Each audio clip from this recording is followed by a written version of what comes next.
Welcome to Nautical Options Training Institute of the Philippines. In this module, we focus on one of the most critical pillars of advanced firefighting: communication and coordination during firefighting operations. In this session, we will explain the roles and responsibilities of the control station, internal and external communication procedures, and their application during real fire emergencies at sea and in port. By the end of this lesson, you will understand and apply 5 key learning outcomes. 1. Duties and responsibilities of the control station in coordinating firefighting operations. 2. Internal communication procedures used to support response teams. 3. External communication procedures for reporting and coordinating with outside agencies. 4. Application of internal communication procedures during a shipboard fire emergency. 5. Application of external communication procedures in real-time emergencies requiring assistance beyond the ship. The control station is the heart of shipboard firefighting coordination. Its primary responsibility is to maintain situational awareness and ensure the flow of accurate, timely information between the master,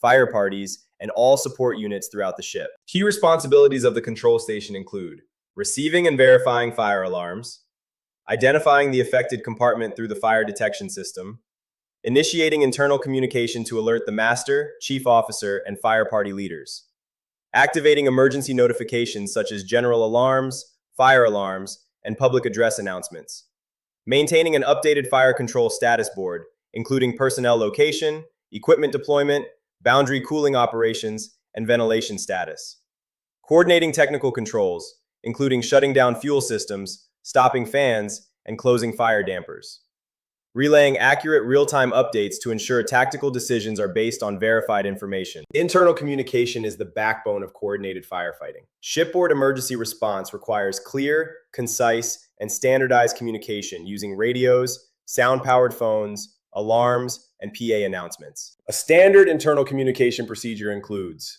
immediate reporting of fire discovery, specifying location, type of fire, and observed hazards, control station confirmation of the report, and alerting all designated personnel, activation of alarms and broadcast instructions via the PA system, continuous radio communication between attack team, support team, and boundary cooling teams, verification of orders through readbacks to prevent misunderstanding, regular status updates from team leaders on temperature, smoke, progress of extinguishment, and changing conditions. External communication is essential when the fire situation exceeds the ship's capacity or when required by international regulations. The officer in charge must communicate with outside agencies such as 1. Coastal radio stations, 2. Maritime Rescue Coordination Centers, MRCC, 3. Port authorities, 4. Coast Guard units, 5. Nearby vessels. A proper external communication procedure includes 1. Sending the appropriate distress, urgency, or safety message using GMDSS. 2.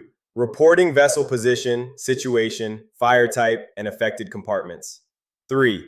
Requesting assistance such as tugs, medical aid, or fire boats. 4. Maintaining continuous communication with MRCC and port authorities as the master directs. 5.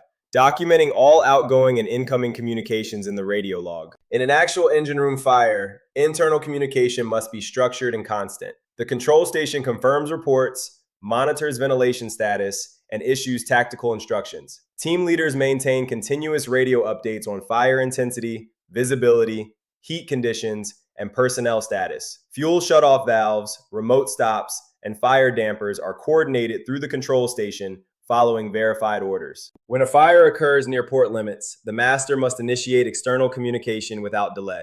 Port control is informed of the situation, fire location, injured personnel, and the ship's maneuvering status. Coast Guard assets and port fire brigades may be mobilized. The ship maintains continuous communication until the emergency is resolved and the vessel is declared safe. In every fire emergency, communication is the decisive factor that determines the success of firefighting operations.